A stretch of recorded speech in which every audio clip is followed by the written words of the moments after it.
चंद्रमा की शीतलता और उसकी चमक सभी को आकर्षित करती है।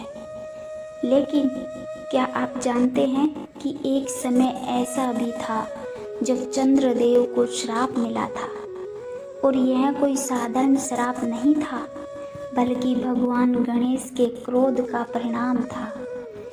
कैसे गणेश जी ने चंद्रदेव को श्राप दिया? क्यों गणेश चतुर्थी के दिन चंद्रमा देखना अशुभ माना जाता है? क्या कोई उपाय है जिससे इस दोष को दूर किया जा सकता है? आइए जानते हैं इस रहस्यमयी कथा को। एक बार गणेश जी अपने वाहन मूषक पर सवार होकर कैलाश पर्वत से लौट रहे थे। रात्रि का समय था। आकाश में चंद्रमा अपनी पूरी चमक के साथ चमक रहा था। रास्ते में अचानक मूषक को एक सांप दिखा और वह डरकर भागने लगा, जिससे गणेश जी संतुलन खो बैठे और नीचे गिर गए। उनके हाथ से मोदक का थाल गिर गया और मोदक चारों ओर बिखर गए। चंद्रदेव यह दृश्य देख रहे थे और वे गणेश जी की इस अवस्था पर हंस पड़े। चंद्रदेव का हंसना गणेश जी को अपमानजनक लगा। वे समझ गए कि चंद्रमा अपने रूप और सौंदर्य के कारण अहंकार में है। क्रोधित होकर गणेश जी ने चंद्रदेव को श्राप दिया, हे चंद्र, तुम अपने सौंदर्य के कारण अभिमान में हो, इसलिए आज से तुम्हारी चमक समाप्त हो जाएगी। तुम्हें कोई नहीं देख सकेगा और जो कोई तुम्हें देखेगा उसे कलंक लगेगा। यह सुनते ही चंद्रदेव घबरा गए। गणेश जी का श्राप सत्य हुआ और चंद्रमा की चमक धीरे धीरे खत्म होने लगी।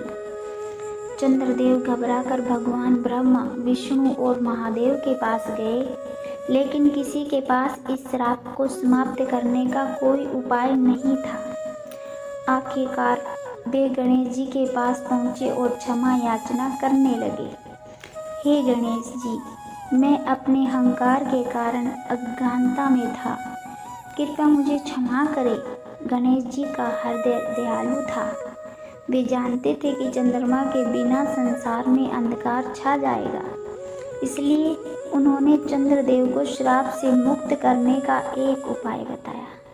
गणेश जी ने कहा, चंद्रमा पूरी तरह से गायब नहीं होंगे, लेकिन उनका रूप घटता बढ़ता रहेगा। हर पूर्णिमा को वे पूर्ण आकार में चमकेंगे, लेकिन हर अमावस्या को अदृश्य हो जाएंगे। इसके अलावा उन्होंने कहा, गणेश चतुर्थी के दिन जिसने भी चंद्रमा को देखा उसे झूठा आरोप और कलंक सहना पड़ेगा। इसी कारण गणेश चतुर्थी के दिन चंद्रमा देखना अशुभ माना जाता है। यह श्राप इतना शक्तिशाली था कि भगवान श्री कृष्ण भी इससे बच नहीं पाए। एक बार श्री कृष्ण पर स्वयं तक मणि चोरी करने का झूठा आरोप लगा, क्योंकि उन्होंने गणेश चतुर्थी के दिन चंद्रमा देख लिया था। बाद में नारद मुनि ने उन्हें इस दोष को दूर करने के लिए गणेश जी की पूजा करने की सलाह दी। अगर कोई व्यक्ति गणेश चतुर्थी के दिन गलती से चंद्रमा देख ले तो उसे इस दोष से बचने के लिए यह मंत्र पढ़ना चाहिए। सिंह परसेनम वदित्स्यो जामवता हतः सुकुमारक मा रोदिस्तव हो सैमंतक। यह मंत्र सैमंतक मणि की कथा से लिया गया है, जिसे पढ़ने से गणेश जी का आशीर्वाद प्राप्त होता है और कलंक दोष समाप्त होता है। इस कथा से हमें क्या सीख मिलती है? अहंकार कभी भी विनाश का कारण बन सकता है। चंद्रदेव के अहंकार ने उन्हें श्राप दिलाया। किसी का अपमान करना बुरी आदत है। गणेश जी पर हंसने के कारण चंद्रमा को अपने सौंदर्य की कीमत चुकानी पड़ी। हर गलती का समाधान है। यदि हम अपनी गलती मान लें और सच्चे मन से पश्चाताप करें तो हमें क्षमा मिल सकती है। आज भी गणेश चतुर्थी के दिन चंद्रमा देखने से बचने की परंपरा चल रही है। यह सिर्फ एक धार्मिक नियम नहीं, बल्कि एक सीख है कि हमें कभी भी अपने रूप, धन या शक्ति का अहंकार नहीं करना चाहिए।